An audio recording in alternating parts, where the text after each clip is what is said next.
Hello, my name is Joseph Shulam. I'm continuing to teach in the first book of Samuel. We have arrived to chapter 15.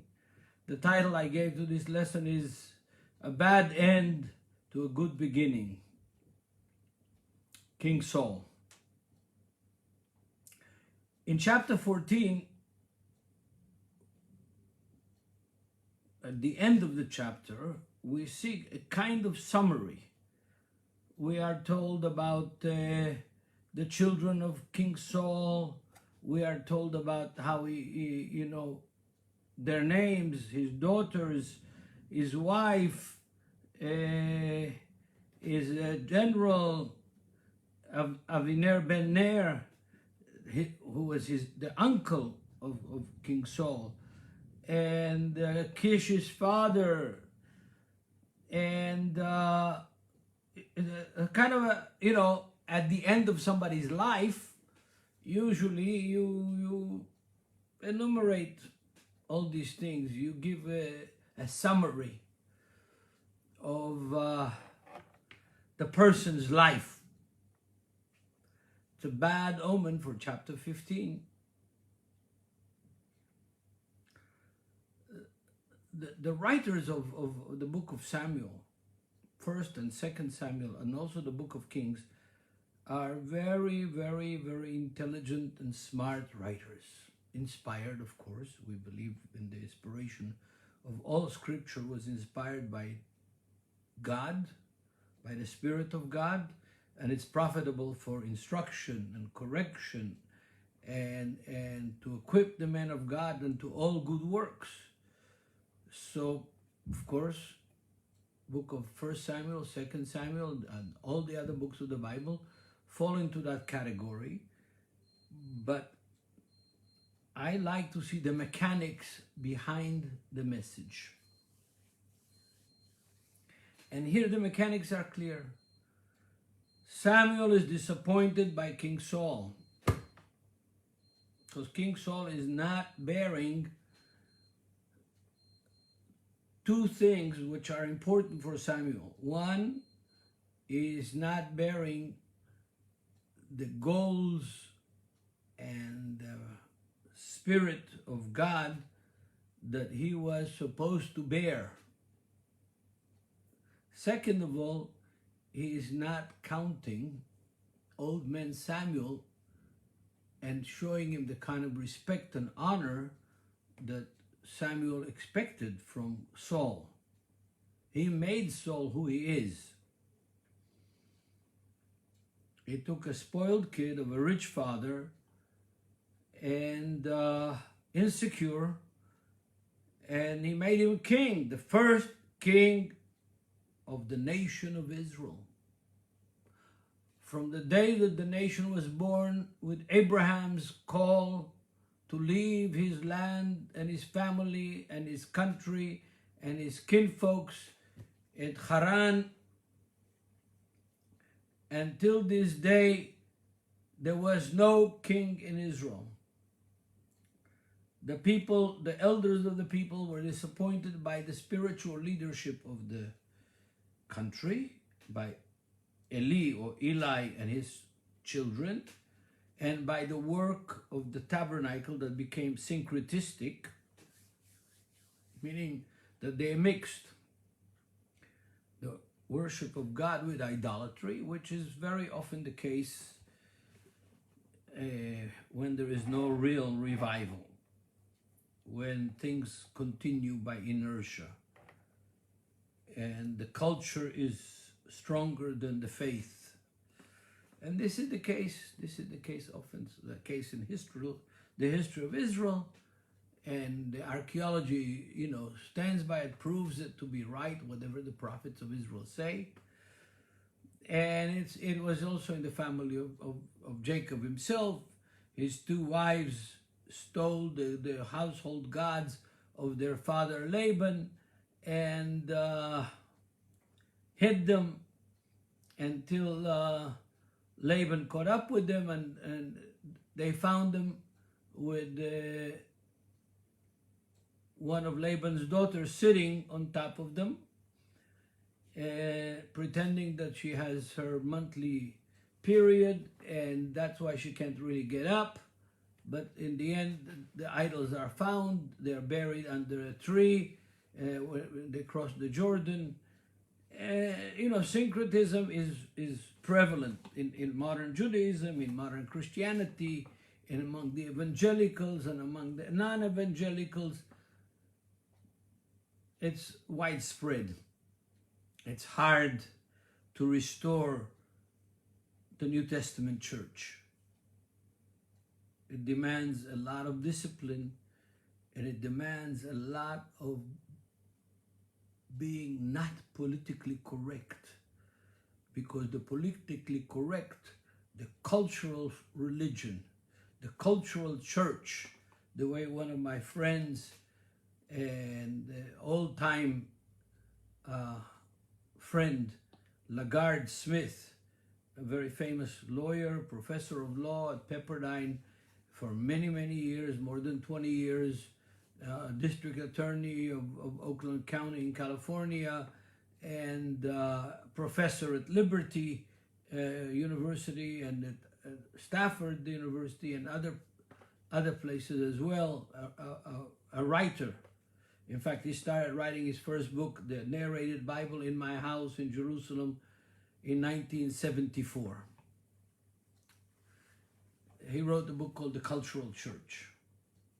And Allen and Hughes, two professors from Pepperdine, wrote the book, another book called The Worldly Church. About the same. The books were written. The question is if they've helped. I don't think so. So Samuel gives us a summary of Paul's family, his children, his relatives, his war against the Philistines, and his attempt to build an army. All of these things are an introduction to the last major event that seals Saul's fate. Chapter 15 of 1 Samuel, verse 1. I'm going to change, I'm looking at the Hebrew text. I'm going to change to the English text, so it'll be easier for me. Samuel also said to Saul, "The Lord sent me to anoint you king over his people, over Israel. Now therefore, heed the voice of the words of the Lord. Thus saith the Lord of hosts, I will punish Amalek for what he did to Israel, how he ambushed him on the way when he came up from Egypt. Now go, attack Amalek, and utterly destroy all that they have, and do not spare them, but kill both men and women, infant and nursing child, ox and sheep, camel and donkey." Whoa, strong words that Samuel is speaking in the name of the Lord.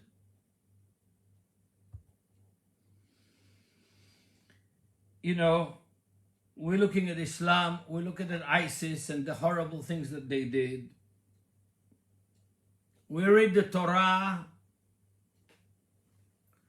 where God says to the children of Israel to wipe out the 7 nations of Canaan because of their idolatry, and their idolatry was really awful. If I start telling you what the worship of Molech was, what the worship of Asherah was, what the worship of the different kinds of Baals were, what the different of Marduk and the other gods of the neighboring nations of Israel, then the Indiana Jones and the Temple of Doom scene of the pagan worship would look pale compared to the idolatry that was so prevalent in the world. The whole world was idolatrous. except one nation born from the seed of Abraham, seed of Isaac, and seed of Jacob, the nation of Israel, the only nation that believed in one God and still believes in one God. The only nation that was born to that nation a Savior to save the whole world. White and black and yellow and red and if you want purple and blue, whatever you want. God so loved the world. Which God? The God of Abraham, Isaac, and Jacob, the God of Israel, that He sent His only begotten Son, specially begotten Son, the only Son of His kind. That's what the monogenes in Greek means. The only one of His gene, of His kind. So, yes, the only nation that believed in one God. Egypt for a short period believed in one God. It was the sun God, during the days of Akhenaton and Nefertiti, his wife. One generation, even his son Tutankhamun, that was born kind of crippled. That's what the scientists and the archaeologists say. Had a problem with his leg, either an accident, a childhood accident, or born with a deformity of his leg. So that nation of Israel, receives orders from God to wipe out the Canaanite nations that are in the land of Israel that God gave to Abraham and to his seed forever. So Islam, I'm not coming to defend Islam in any way, but Islam, Muhammad himself and his nephew took what was written in the Torah, what they studied in the Word of God, and they took it literally.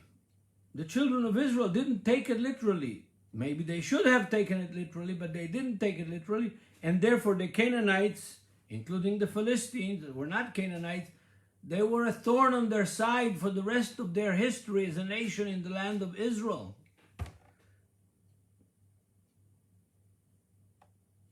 And our neighbors who are really relatives, distant relatives, they're the children of Ishmael and the children of Esau, the Arabs. Still a thorn on our side. And we have prophetic words in Obadiah and in other of the prophets that this will end. God will end it, I think, in an amicable way by their awakening, spiritual awakening and conversion. But here God tells Samuel, tell King Saul, punish the Amalek for what they did to Israel in the wilderness. And we have the text in the Torah that says directly, wipe out the memory of Amalek. We have a special Shabbat in which we read that part of the Torah. Zechor, remember what the Amalek did to you and wipe them out. Wipe out their memory, not only the people, wipe out their memory. So Samuel knows that text from the Torah, and he knows why God commanded that, and he tells King Saul, this is now your task. Verse 3 of chapter 15, now go and attack Amalek and utterly destroy all that they have, and do not spare them, but kill both men and women, infant, nursing child, ox and sheep and camel and donkey. In other words, don't even take any booty from them, any of their property, any of their flocks. Just delete, push the delete button. So Saul gathered the people together and numbered them in Telaim, 200,000 foot soldiers, 10,000 men of Judah. And Saul came to the city of Amalek and lay in wait in the valley. Then Saul said to the Kenites, "Go, depart, get down from among the Amalekites, lest I destroy you with them. And you showed kindness to all the children of Israel when they came out of Egypt." So the Kenites departed from among the Amalekites. Let me stop over here and talk a little bit about the Kenites. We met a female heroine by the name of Yael from the Kenite tribe. The Kenite tribe is one of those tribes of the mixed multitude of Gentiles that joined together with Israel when Israel left Egypt. The Kenites saw what the Israel did, and they slaughtered the lamb and they put the blood on the doorpost. They did the same thing. They got saved out of Egypt, but they remained not Israelites. They lived with Israel, among Israel, but they remained Kenites. And we meet that heroine Yael, or Jael, I don't know how to pronounce it in English, in chapter 4 and chapter 5 of the book of Judges. Deborah, that she and Barak had to fight the king of Hatzor, which was one of the great cities of the Middle East at that time, Hatzor. We have correspondence between Hatzor and Mari. Mari is where Kuwait is now. Kuwait on the Persian Gulf. They had connections. They were Hittites. The people of Hatzor were Hittites. We know that from their archaeology. The city of Hatzor was probably destroyed the first time by Joshua. We have a record of that in the book of Joshua. And then they resettled and they rebuilt. And then Yavin, the king of Hatzor, sent Sisra, the general of Hatzor, the chief of staff of Hatzor, to fight the Israelites in the Jezreel Valley. Probably in the beginning of winter, so October, maybe November, and rain comes in the valley. The river Kishon overflows, creates a lot of mud. People that were on chariots with wheels got stuck in the mud, and Deborah and Barak, the son of Aminoam, attacked the forces of Yavin, the king of Hatzor. Sisra, the chief of staff, runs and he comes into the tent of a woman called Yael, who was Kenite. Yeah.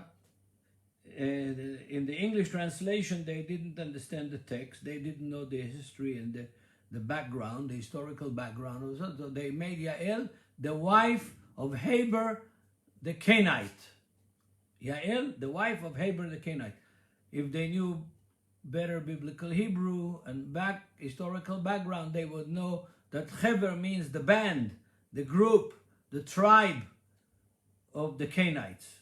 Yael was from the tribe of the Kenites. She was not the wife of the tribe of Heber. Yeah. But anyway, that's another story. So we meet the Kenites here, and the Kenites helped Israel, including Yael in the days of Deborah and Barak, in the battle against the king of Hatzor and Sisra. And so God doesn't forget. He says, you go and warn the Kenites to get out from among the Amalekites. So they're both, local tribal groups. The Amalekites were nomads. They were like Bedouins.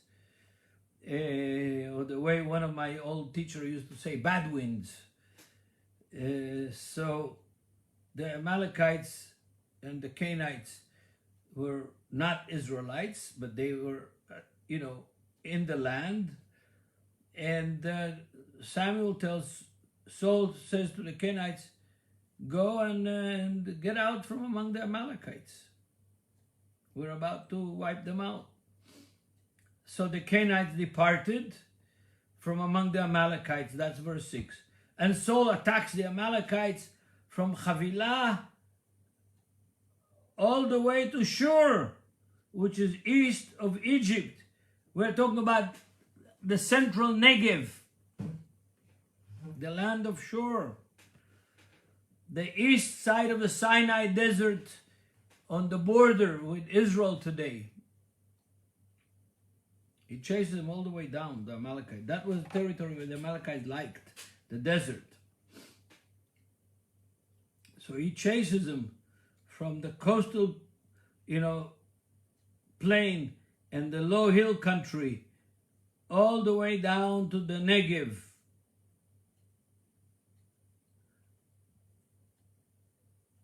He also took Hagag, the king of the Amalekites, alive, and utterly destroyed all the people with the edge of the sword. That means they slaughtered the people. But Saul and the people spared Agag and the best of the sheep and the oxen and the fatlings, the lambs, and all that was good, and were unwilling to utterly destroy them.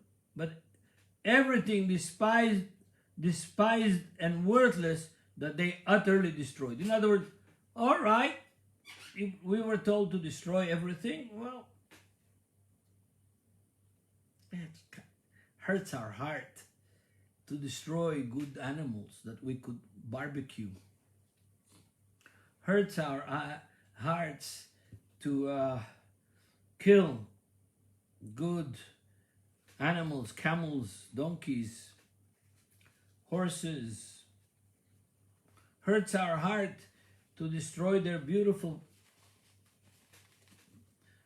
properties, jewelries, and not take anything. Yeah, we'll kill the people that rule Norva, but the king, Agag, it's not good protocol in the ancient world to kill the kings. You take them captive, you put them in prison.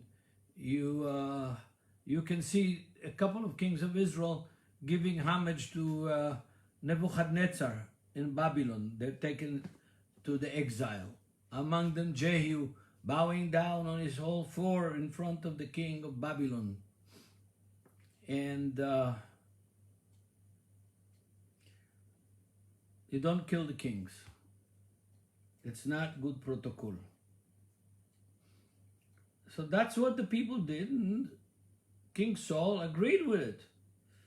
They destroyed what was worthless. That's easy to do.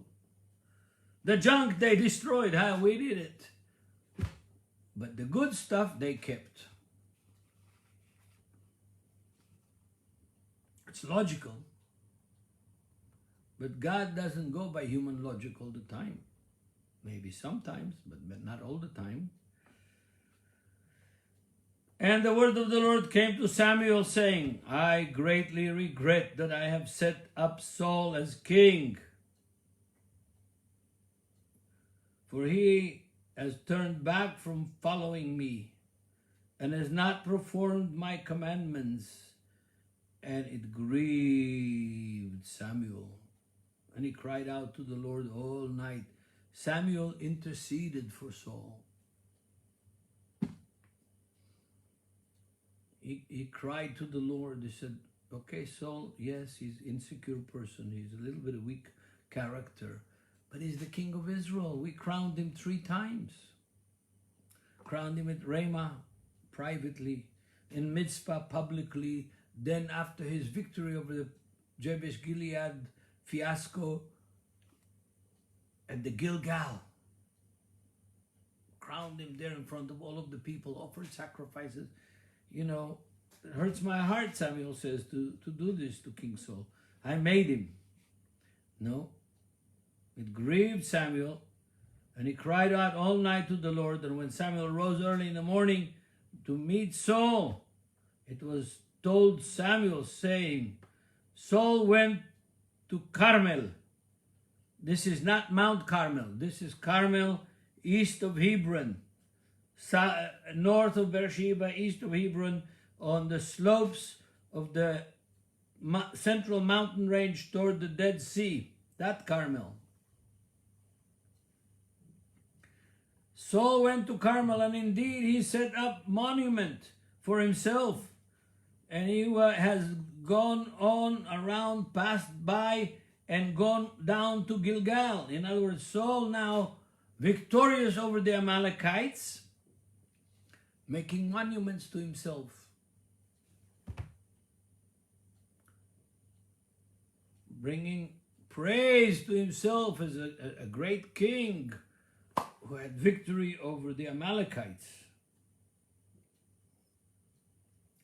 And he goes down to the Gilgal. Gilgal is the place where he was crowned the last time.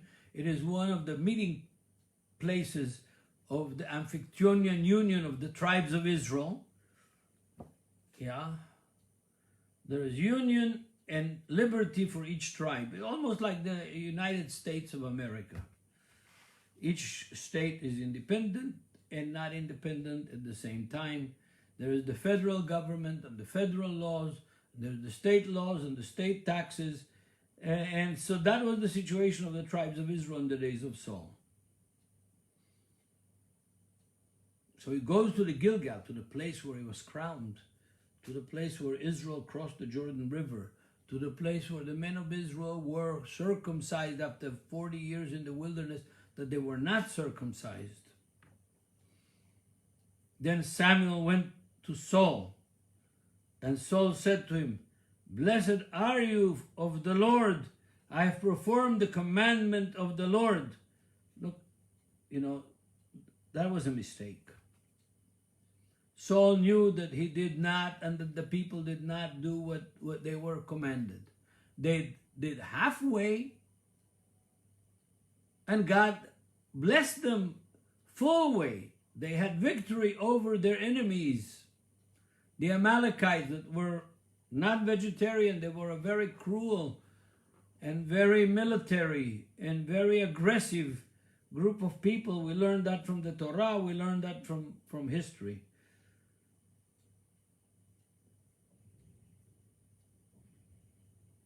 I have performed the commandment of the Lord, Saul says to Samuel. And Samuel said, verse 14 of chapter, "What then is this bleating of the sheep in my ears, and the lowing of the oxen which I hear?" You tell me you did everything that you were commanded, but I'm hearing sheep bleating, meh, meh, meh, and I'm hearing the oxen. You didn't do what you were told to do. You didn't follow instruction. I'm sure every one of us has learned from computers and from washing machines and from mixers and from the electronic and from cars that if you don't follow the instruction of the manufacturer, the little booklet that comes with it, or the instruction in the company web page for the product that you purchased, you are going to pay for it. The engineers and the people who invented the tool that you bought know best what is right and how is the right way to deal with it and to treat it. So you don't follow the instruction, you're going to pay for it, yes. So he tells him, "I did everything that the Lord told me, that you told me, that the Lord told you, that I did what you told me, that the Lord told you." No, Samuel said, "But I'm hearing sheep bleating, and I'm hearing oxen lowing." Saul said, "They have brought them from the Amalekites, for the people spared the best of the sheep and the oxen to sacrifice to the Lord, your God, Samuel. And the rest we have utterly destroyed." In other words, we did whatever we did for God's sake, not for our sake. We wanted to honor God with the best of the sheep and the best of the oxen and the best that the Amalekites had. This is a lesson that all of us need to learn. It's a lesson that religion hasn't learned until today. God is not impressed by the sacrifices of sheep and oxen and cows and bulls and pigeons. He's not impressed by these things. He doesn't need them. These things are worldly instruments to express our spiritual commitment to God. Not that God needs them. He doesn't eat churrasco in Brazil. Yeah. He doesn't eat, T-bone steaks or porterhouse steaks or filet steaks. That's not what he needs. He needs us to hear him, to honor him, to obey him. And the sacrifices, which cost money, and the financial sacrifices that we have today, we don't have animal sacrifice, but we should have financial sacrifices, are to show our seriousness and appreciation of that relationship. Yeah, folks, Saul didn't read right and didn't tell the truth. We did it for God. Why should we destroy these fine sheep, these fine oxen, when we could sacrifice them to God? We could dedicate them to God. Listen, I'm going to take it one notch higher. The money that you contribute to God on the Sunday contribution or Saturday contribution, if it is not clean money that you earned from the sweat of your brow,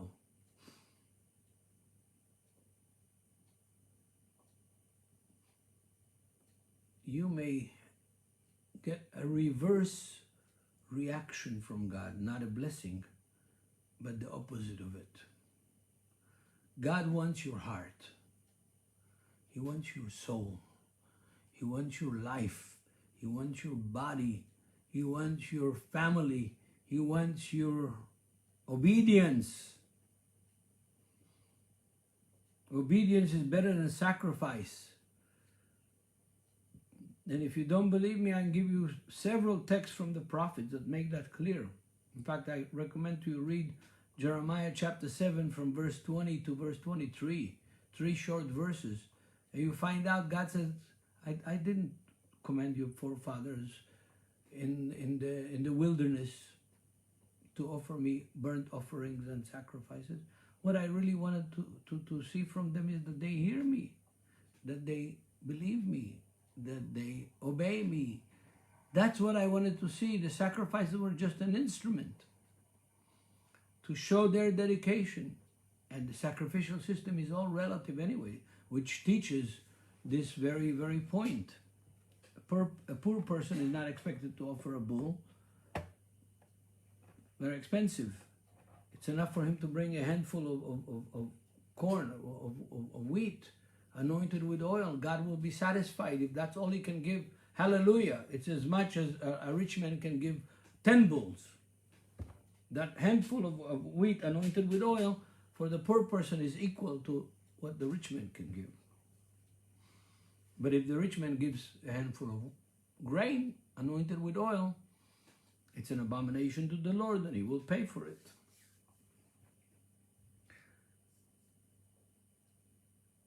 Verse 15 of chapter 15, and Saul said, they have brought them from the Amalekites, from the people, spared the best of the sheep and the oxen to sacrifice to the Lord your God.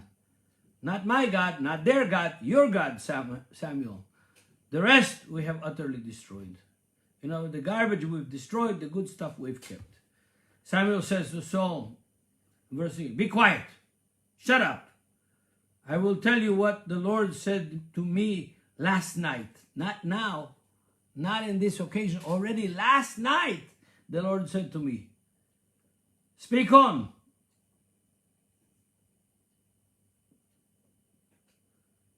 Saul says to them, "Speak on."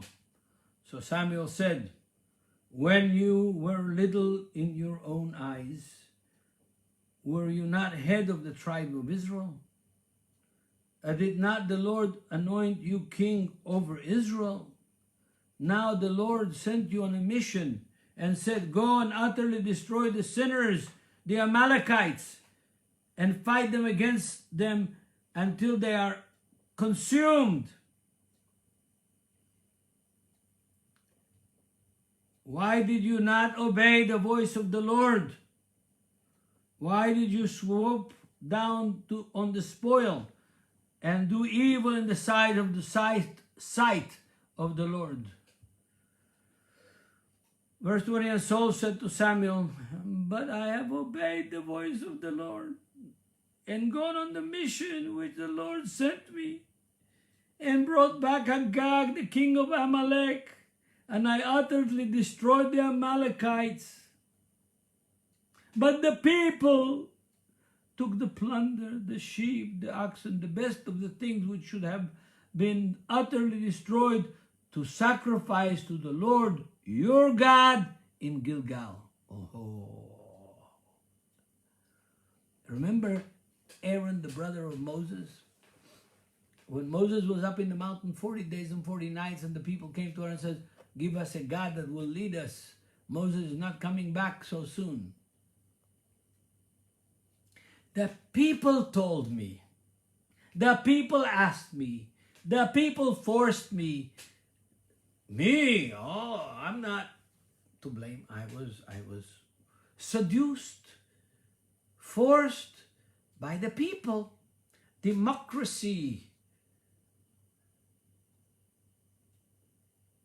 The people decided that they want to keep the best of the Amalekites, the animals and the gold and the silver and the wealth of the Amalekites, to dedicate it to the Lord. Yes, sir. That's what Saul tells Samuel. Again, I'm not to blame. I didn't tell the people to go storm the Congress. Bibi Netanyahu, our prime minister, I didn't do this or that people accuse me falsely of. Leaders oftentimes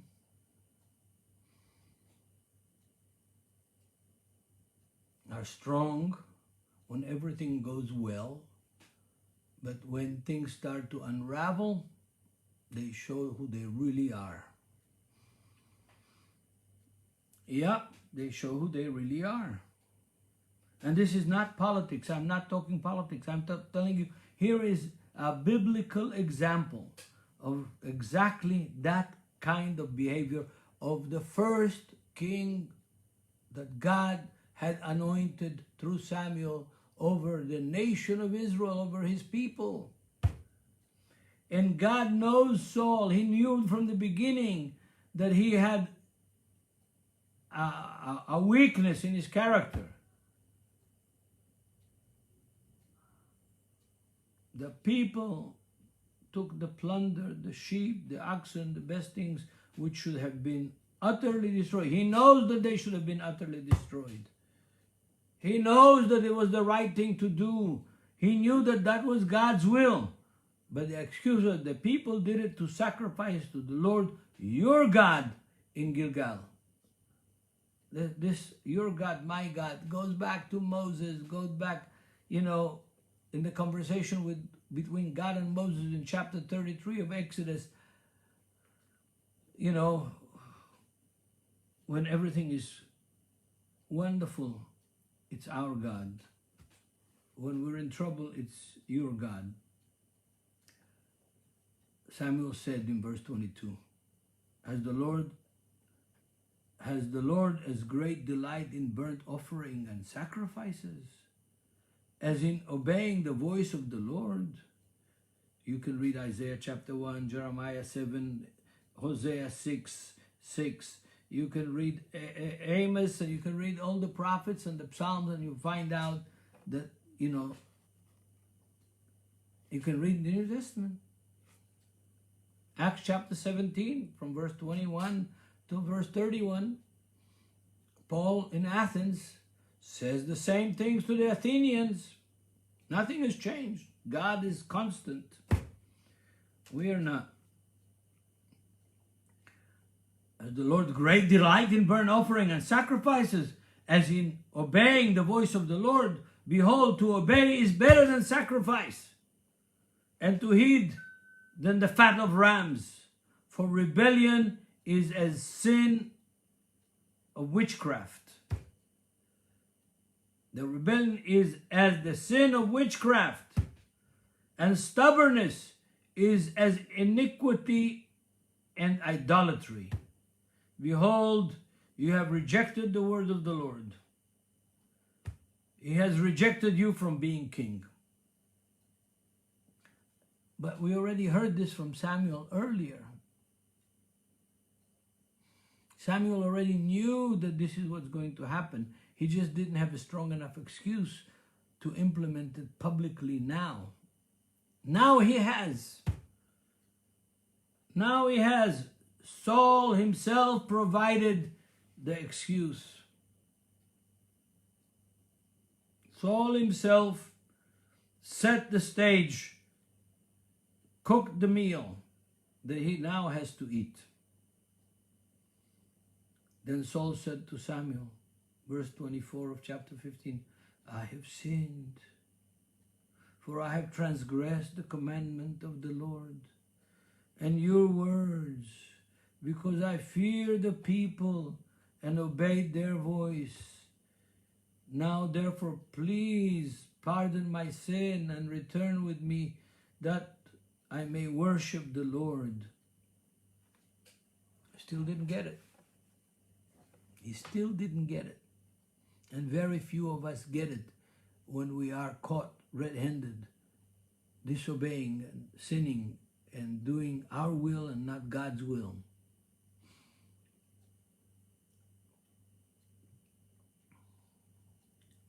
He's confessing, I've sinned, I've transgressed the commandment of the Lord and your words. Why? Because I feared the people. That's what Aaron said when he built the golden calf. There are other examples of this further down in the book of Kings. Yeah. But Samuel said to Saul, I will not return with you, for you have rejected the word of the Lord, and the Lord has rejected you from being king over Israel. And as Samuel turned around to go away, Saul caught him, seized the edge of his robe, and Samuel walking away, tore Samuel's cloak. So Samuel said to him, the Lord has torn the kingdom of Israel from you today, and has given it to a neighbor of yours, who is better than you. And also strength of Israel will not lie, nor relent. The power of Israel, God himself, the power of Israel, will not lie nor relent, for he is not a man that he should relent. Relent means change his mind. Then he said, I have sinned, yet honor me now, please, before the elders of my people and before Israel, and return with me that I may worship the Lord your God. He still says your God. He still didn't catch. And so many of us and leaders and Christians and pastors and professors of Bible miss that point. There's no your God. If we don't have my God, we don't have anybody's God. If God is not your God, and my God, and his God, and their God, and the congregation's God, and the preacher's God, and the wife of the preacher's God, then we don't have a God. Whoever says your God, he doesn't have a God. Learn this. Learn this in your elders' meetings. It's not his church. It's not, it's ours. We are a part of it. We are supposed to be an integral part of it, and the community of the saints, has to become an integral part of us. Otherwise, we will never be the kind of leaders and shepherds that we are expected to be by God. We will be like the shepherds of Israel in Ezekiel chapter 34. Go read Ezekiel chapter 34 and see if it fits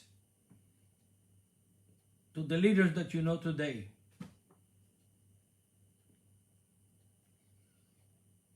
Samuel turned back after Saul and said,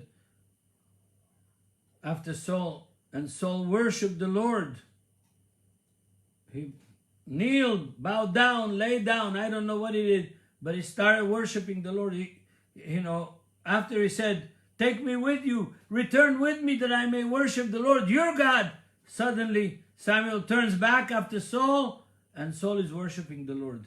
Then Samuel said, bring Agag, the king of the Amalekites, here to me. So Agag came to him cautiously. Surely the bitterness of death is past, said Agag. He thought that it was now Samuel's going to save him. But Samuel said, as your sword has made women childless, so shall your mother be childless among women. And Samuel hacked Agag in pieces before the Lord in the Gilgal. And Samuel went to Ramah, and Saul went up to his house at Gibeah of Saul.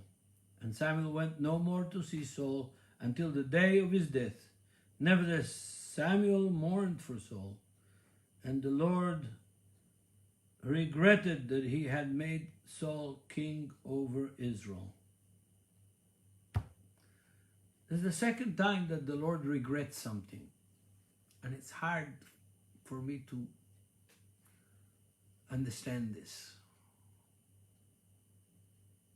It's hard. The first time is just before the flood. He said he regretted that he created men. Repented that he created men. You would say, what kind of God is it that knows history before it happens?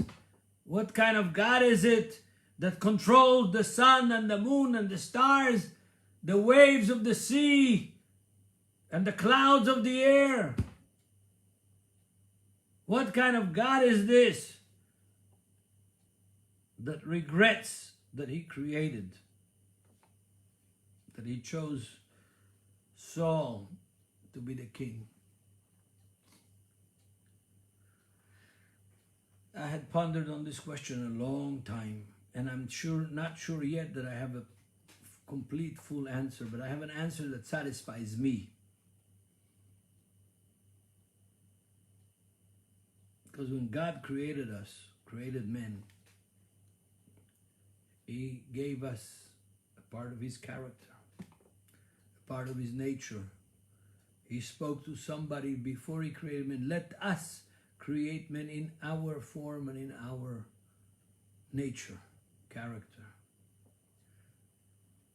And that character, the strongest force, the strongest motivation in that divine character that each one of us has implanted into our body with our soul, is the ability to choose to love. The ability to choose good. But if we have the ability to choose good, we also have the ability to choose bad. If we have the ability to love, we also have the ability to hate, because they're two sides of the same coin.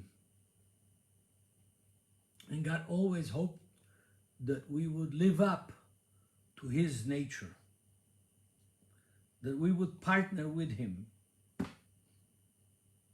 that we will hear him and love him and obey him, and then learn to love our fellow men.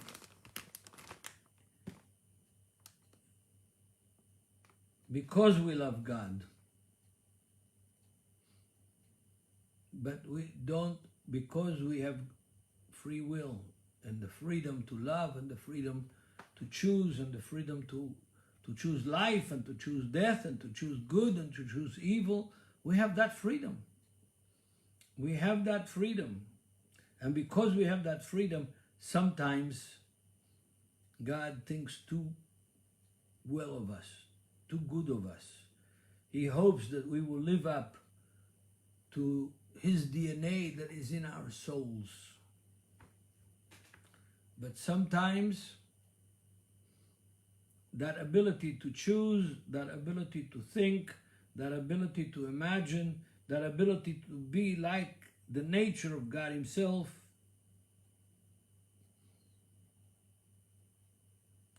we don't choose right.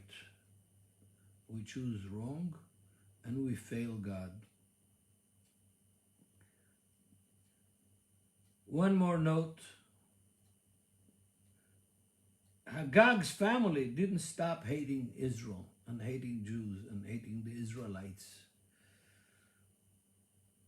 Agag's family continued that same spirit of Amalek. And we meet his descendants in Persia in the days of Artaxerxes, Hashverosh, in the book of Esther, Haman the Agagite, the Amalekites that survived went up north to Persia, to Iran, and became their prime minister. Haman was a prime minister to a great kingdom of Persia that spanned all the way to the end of Southeast Asia, to Azerbaijan and to Kazakhstan and to other countries that still, Afghanistan, that still speak Farsi, Persian, language derivative from Persian. Yeah, because Saul didn't obey God, the enemies of Israel continued and continue. Years later, centuries later, a descendant of Agag wanted to wipe out all the Jews in the Persian Empire. God saved us silently. He doesn't appear in the book of Esther at all, but He works behind the scenes. And I tell you right now, we don't see visions too much. We don't have revelation, private revelation too much other than what we read in the Bible too much. But God is still there, the same God that so loved the world that He sent His only begotten Son, so that no one will perish, but everyone has a chance to everlasting life. Same God. And let us learn from this sad chapter in the history of the people of Israel. Let us learn that to obey is better than to sacrifice. To hear God is more important than to contribute money to the church. You should contribute, you should give your tithes and your offerings because it is your blessing. But remember, it's not for God. It's for the community. It's for your fellow men. It's for doing a better job, taking care of the poor and the widows and the orphans and the needy, and providing good facilities for your children, your grandchildren, to be trained and educated and developed, both physically and spiritually, to be the kind of men that God would be happy with. May God have mercy on all of us. and on our leadership and on our countries. And may God deliver us from this plague that is designed, in my opinion, to wake us up. Yep. The next teaching will start to enter into King David for the rest of the book of Samuel. First and second, King David, one of the great kings of Israel, a man after God's own heart. We'll learn more about him.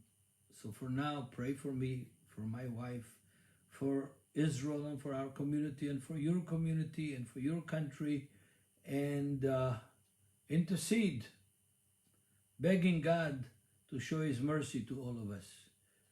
In Yeshua's name, Amen.